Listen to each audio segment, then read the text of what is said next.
Lesson 2. Teach us to pray. Memory text. Now it came to pass, as he was praying in a certain place, when he ceased, that one of his disciples said to him, Lord, teach us to pray, as John also taught his disciples. Luke chapter 11 verse 1. The Psalms serve as models of prayer. They demonstrate different styles of prayer, including praise, thanksgiving, confession, and supplication. Many biblical figures, including Jesus, drew upon the Psalms as a guide for how to communicate with God in various situations. Many Psalms were intended for use in public worship, and their inclusion in the Bible has influenced the structure and content of prayers in communal settings. The Psalms contain rich theological content, emphasizing God's attributes, faithfulness, mercy, and justice. Prayers in the Bible often incorporate these theological themes found in the Psalms, contributing to a robust understanding of God and His relationship with humanity. The Book of Psalms has left an indelible mark on the prayers found in the Bible by providing a diverse range of expressions, models, and themes that continue to shape the way believers approach and communicate with God. Fostering the use of the Psalms in prayer. In the Christian life, the Psalms are a valuable resource for various aspects of spiritual growth, worship, and daily living. Using the Psalms in prayer can cover a wide range of emotions and situations, providing believers with language for expressing their joys, sorrows, gratitude, and petitions. This can also include repentance, solace, thanksgiving, trust, and faith. Incorporating Psalms into daily devotional practices helps Christians center their thoughts on God, find inspiration, and seek guidance for the day. Christians may use Psalms individually as a means of personal worship, singing hymns or meditating on specific verses to deepen their connection with God. Christians may engage in the systematic study of the Psalms, memorizing key verses for prayer and Bible study. This practice helps internalize the truths found in the Psalms and brings them to mind in various life situations. The Psalms contribute to a Christian's theological understanding by providing insights into God's character, His covenant relationship with His people, and the nature of faith. Studying the Psalms deepens one's knowledge of biblical theology. By incorporating the Psalms into their lives, Christians find a rich source of spiritual nourishment, guidance, and expression. The Psalms serve as a bridge between the experiences of the ancient people of God and the contemporary Christian, fostering a timeless connection with God through prayer and praise. Colossians chapter 3 verse 16. Let the message of Christ dwell among you richly as you teach and admonish one another with all wisdom through psalms, hymns, and songs from the Spirit, singing to God with gratitude in your hearts. Believers are encouraged to let the message of Christ dwell among them richly, not just on the surface. Paul instructs believers to teach and admonish one another, helping each other as a community. The teaching and admonishing are to be done with all biblical truth and wisdom. Paul points to the use of psalms, music, and worship as forms of expression. They serve to reinforce the truths of the faith and create a rich, worshipful atmosphere. The communal expression is to be done with gratitude in the hearts of believers. Trust in times of trouble. Psalm chapter 44 is a psalm attributed to the sons of Korah. It begins with a recounting of God's faithfulness in the past, specifically in the context of Israel's conquest of the Promised Land. The psalmist acknowledges that it was not Israel's own strength that secured victory, but God's intervention.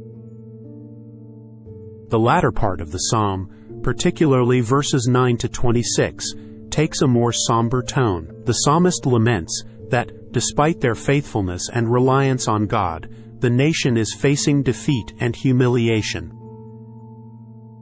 The relevance of Psalm chapter 44 to believers in all ages lies in its portrayal of the tension between faith and experience. The psalmist expresses confusion and distress, questioning why God seems distant and why the nation is suffering. It reflects the common human experience of facing hardships, even when one is faithful to God. This tension is something believers throughout history have grappled with as they navigate the complexities of life, faith, and suffering. The psalmist recalls God's faithfulness in the nation's history and honestly expresses the perplexity of suffering despite faithfulness. It's acceptable to bring one's doubts, questions, and struggles before God, trusting that He can handle our honest expressions.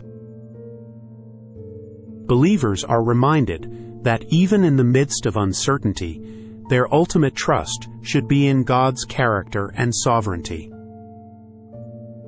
The psalm is written in a communal voice, reflecting the experiences and struggles of the entire community. This reminds believers that their faith journey is not solitary. They are part of a larger community that shares in both joys and sorrows. Psalm chapter 44 can be of great encouragement when we find ourselves feeling distant from God. A Psalm of Despair. Psalm chapter 22 is a psalm of lament attributed to King David, and it is known for its poignant expressions of suffering, despair, and ultimate trust in God. Here are some key lessons about trust in God amid great suffering that can be gleaned from it. The psalm begins with a cry of abandonment. My God, why have you forsaken me?" This expression of intense despair demonstrates that it is acceptable to bring our raw and honest emotions to God in times of suffering. The psalmist reflects on God's past faithfulness to the people of Israel, acknowledging that their ancestors trusted in God and were not disappointed. This serves as a reminder that, even in the midst of suffering, it is essential to remember and draw strength from God's track record of deliverance. Despite the psalmist's feelings of abandonment, David continues to cry out to God. This teaches us the importance of persistent prayer in times of suffering, trusting that God hears and responds to our pleas. The psalmist acknowledges God's sovereignty over all creation, even in the face of personal suffering. Trust in God involves recognizing that He is ultimately in control and that His purposes extend beyond our immediate circumstances. As the psalm progresses, there is a shift from lament to a confident declaration of God's ultimate victory and rescue. This demonstrates that trust in God involves a belief in His power to bring about redemption and deliverance, even when circumstances seem bleak. The psalm concludes with a vision of a future generation that will worship and acknowledge God's lordship. This emphasizes that trust in God amid suffering has a broader impact and can inspire others to turn to Him. From despair to hope.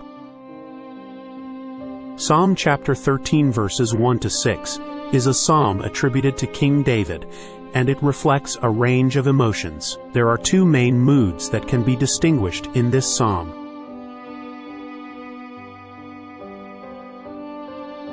Despair.